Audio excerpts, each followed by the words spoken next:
Leh Manali highway पर समुद्र तल से 4,500 मीटर की ऊंचाई पर एक सड़क है जो जितनी खूबसूरत है उतनी ही खौफनाक।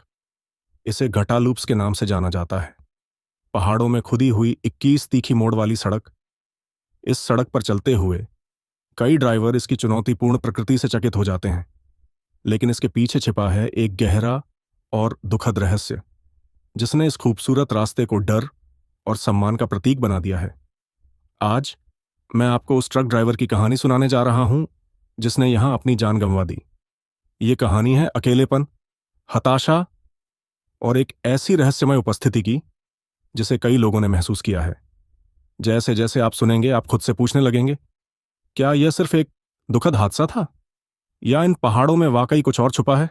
आइए शुरुआत करते हैं। कुछ साल पहले की बात है। मोहन सिंह नाम का एक truck driver Leh Manali highway पर सफर कर रहा था। मोहन एक अनुभवी ड्राइवर था जिसने अपनी जिंदगी के कई साल इन पहाड़ी रास्तों पर गाड़ियां चलाने में बिता दिए थे।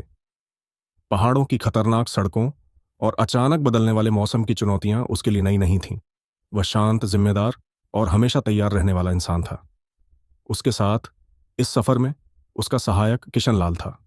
किशन नई उम्र का, उत्साही और जिंदगी को लेकर जिज्ञासु लड़का था। ट्रक के सहायक के रूप में उसका यह पहला सफर था और वह इसे एक रोमांचक अनुभव की तरह देख रहा था। मोहन भैया, यह जगह तो वाकई बहुत सुंदर है। मैंने कभी ऐसा नजारा नहीं देखा, किशन ने खिड़की से बाहर देखते हुए कहा। यह सुंदर जरूर है, लेकिन उतनी ही खतरनाक भी। इन रास्तों पर ज्यादा खोने मत लगना, यहां हर कदम पर सतर्क रहना पड़ता है, मोहन ने जवाब दिया। उनकी बातचीत के बीच पहाड़ों पर बादल गिरने लगे। मौसम ठंडा और उदासीन हो गया। जैसे ही वे गटा लूप्स के पास पहुंचे, उनका ट्रक अचानक एक झटके के साथ रुक गया। मोहन ने हैरानी से ट्रक के इंजन की ओर देखा। उसने कोशिश की, लेकिन ट्रक फिर से स्टार्ट नहीं हो पाया। किशन ने उसे ध्यान से देखा और पूछा, क्या हुआ भैया? इंजन ठप हो गया है। यहां इस सुनसान जगह पर फंसना बहुत बुरा है, मोहन ने चिंतित स्वर में कहा। दोनों गाड़ी से बाहर निकले। ठंडी हवा और चारों तरफ का सन्नाटा उनके दिलों में अजीब सा डर पैदा कर रहा था। मोहन ने इंजन की जांच की, लेकिन कुछ समझ नहीं आया। अब क्या करेंगे? किशन ने घबराते हुए पूछा। पास के किसी गांव से मदद लेनी होगी, मोहन ने कहा। किशन ने खुद आगे बढ़कर मदद लाने का प्रस्ताव दिया।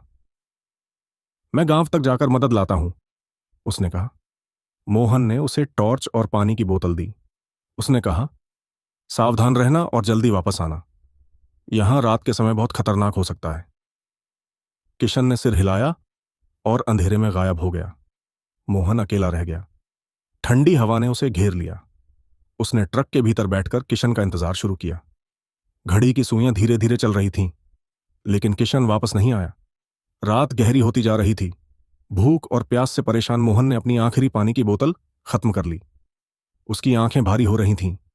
तभी उसने एक अजीब आवाज सुनी, पानी, पानी। वह चौंक कर उठ बैठा। उसने सोचा कि शायद यह उसका भ्रम था, लेकिन आवाज फिर से आई और इस बार और भी साफ थी। उसने ट्रक से बाहर आकर टॉर्च की रोशनी चारों ओर फेंकी। कौन है वहां? उसने पुकारा, लेकिन हर तरफ सन्नाटा था।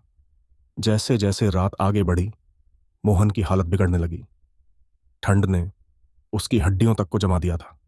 पानी, पानी की आवाजें अब लगातार सुनाई देने लगीं। उसकी आंखें धुंधली होने लगीं। उसने ट्रक से बाहर आकर देखा। वहां थोड़ी दूरी पर एक परछाई खड़ी थी। वह हाथ में पानी की बोतल ली थी। मोहन ने कमजोर आवाज में कहा, कौन हो तुम? परछाई ने कुछ नहीं कहा, बस उसे देखती रही। मोहन ने अपने पैरों को चलाने की कोशिश की, लेकिन ठंड और कमजोरी ने उसे रोक दिया। कुछ ही पलों में उसकी आंखें हमेशा के लिए बंद हो गईं। कुछ दिनों बाद गांव वालों ने मोहन का शव उसके ट्रक के पास पाया। उसके चेहरे पर दर्द और प्यास की छवि साफ झलक रही थी, लेकिन किशन का कोई पता नहीं चला। गांव वालों के बीच यह घटना एक रहस्य बनकर फैल गई। किशन आखिर गया कहां? क्या वह मदद लाने की कोशिश में रास्ता भटक गया, या फिर इन पहाड़ों में कुछ ऐसा है जो उसे निगल गया? गांव वालों का मानना था कि मोहन की आत्मा अभी भी पानी की तलाश में भटक रही है। समय के साथ ड्राइवरों ने गट्टा लूप्स के उस मोड़ पर अजीब अजीब घटनाओं का अनुभव किया। कई लोगों ने वहां पानी पानी की फुसफुसाहटें सुनी। कुछ ने दावा किया कि उन्होंने एक आदमी को मदद मांगते देखा। इस डर और रहस्य ने लोगों को उस मोड़ पर पानी की बोतलें छोड़ने के लिए मजबूर कर दिया। वे इसे मोहन की आत्मा को शांति देने का तरीका मानते हैं। आज भी गटा लूप्स के उस मोड़ पर पानी की बोतलों का ढेर देखा जा सकता है। लेकिन क्या मोहन की आत्मा वाकई शांत हुई है? गटा लूप्स की कहानी आज भी लोगों के दिलों में जिंदा है। क्या यह सब एक दुखद हादसा था, या इन पहाड़ों में वाकई कुछ ऐसा है जो इंसानी समझ से परे है? और किशन का क्या हुआ? इन सवालों का जवाब शायद कोई नहीं जानता। तो अगली बार जब आप गटा लूप्स से गुजरें तो सोचें, क्या आप उस परछाई को देखेंगे या फिर उस फुसफुसाहट को सुनेंगे?